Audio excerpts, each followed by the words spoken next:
Before we get into the video, I want to let you guys know that this video will contain some minor spoilers. Don't worry, it won't be anything story related, but I still wanted to give you guys a warning just to be safe. I recently played through the Danganronpa Decadence collection, which includes Danganronpa 1, 2, V3, and S, and I absolutely loved it. I'll only focus on the first three in this video since S is more of a spin-off. I won't drag out this intro for too long since I really do just want to talk about these games for a few minutes, so let's just get into it. If you don't know what Danganronpa is, then, funnily enough, Among Us is probably the best way to explain it. If you've played Among Us, then you're probably familiar with how the gameplay loop works. A task phase, a discussion phase, and a voting phase. Danganronpa is similar where it's a murder mystery game. You have three phases for the gameplay loop. Free time where you can interact with the characters, an investigation after a body is discovered, and a trial where the surviving characters work to figure out who done it. Let's talk about the three games now. Starting with Danganronpa 1, I actually won't be spending too much time on this one since I need to replay it. When I first started 1, I ended up dropping it about halfway through since the darker themes of the game weren't really sitting right with me at the time for personal reasons. Then when I picked up the game again recently, I continued from where I left off, so I'm sure I forgot some story points from the first half of the game. I also didn't engage with a lot of the mechanics in 1, primarily during free time. During free time, you can give gifts to the characters, which can give you skills that can help you out during the trials. I was hanging out with the characters, but I wasn't giving gifts to them since I didn't understand the mechanic fully. I talked to a friend about it who loves the series, and he explained it to me, so I didn't make that mistake in the second or third game. In the end though, I ended up loving the game, which is what pushed me to play through all three games back to back to back. Danganronpa 2, I would say, is kind of the awkward middle child of the three games. I enjoyed my time with it, but there were things that muddied up the experience a bit. The first thing was that the camera is pretty slow. In all three games, there are areas where you're able to move around a 3D environment, but for some reason in 2, the camera sensitivity in those areas is pretty slow. Like to the point where just simply making a 180-degree turn could take like 3 seconds to do. The second thing in 2, which is actually exclusive to 2, is a virtual pet feature that can be found in the menu. The main thing with the pet is that it's a fair amount of micromanagement. We have to check on it every little bit to make sure it's happy. Granted, the feature is optional, you don't have to engage with it, but since I wanted to engage with as much of the game as possible, I felt I should bring it up.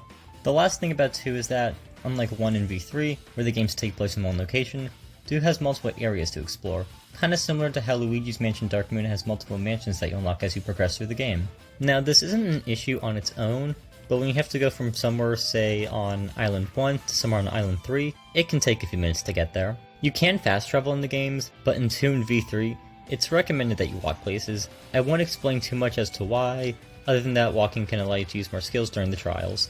Danganronpa 2 does introduce some new things that weren't present in the first game, such as the hidden Monokumas that can be found on the different islands during free time, which really encourages the player to explore the world and try to find them if they want.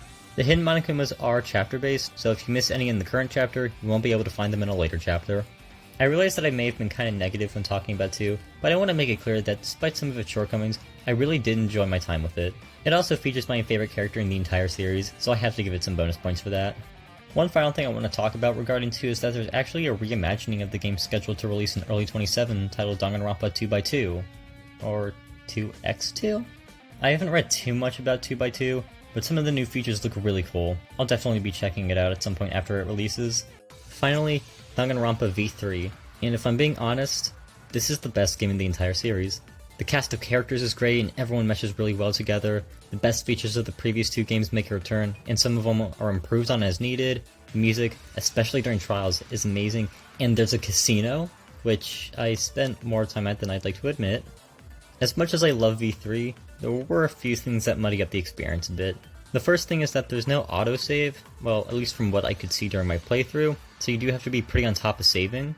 The second thing is that the game struggled a few times, even crashing occasionally. Now I was playing on the Switch, and since there isn't a dedicated Switch 2 version, I was playing on the Switch 2 through backwards compatibility. So I'm guessing that maybe the Switch 1 version isn't as optimized as it could be, but there was never a moment where I felt like the game was unplayable. Also, the crashes that I experienced, they really only happened during longer play sessions, like about 5+ hours, if I had to guess. As long as you save frequently, you shouldn't lose too much progress if the game crashes. There's so much more that I want to talk about regarding the Danganronpa games, but I feel like I can't without spoiling something, which is why I was being kind of vague in this video. It really is a series you had to play for yourself to see how awesome it is. Something that made my playthrough of the games even better was that I was chatting with the friend I mentioned earlier about how it was going and the stuff that was happening. We even hopped into a voice chat a few times so he could be there to see my reactions in real time. He's also the one that got me into the series in the first place, so I have to give him another big thank you for introducing me to a series that I absolutely loved. Welcome to the outro.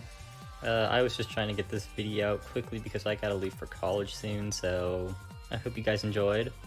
I don't really know what else to say other than go play Danganronpa and Rain Code. They're really good. Sayonara.